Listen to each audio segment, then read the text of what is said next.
और चढ़े दूध का धार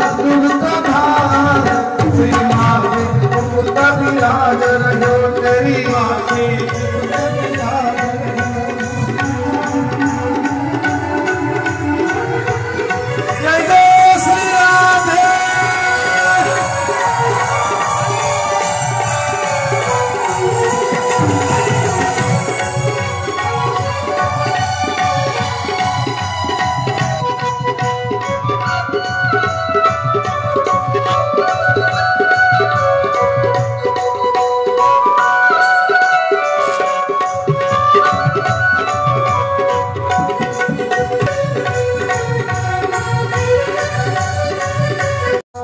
परिक्रमा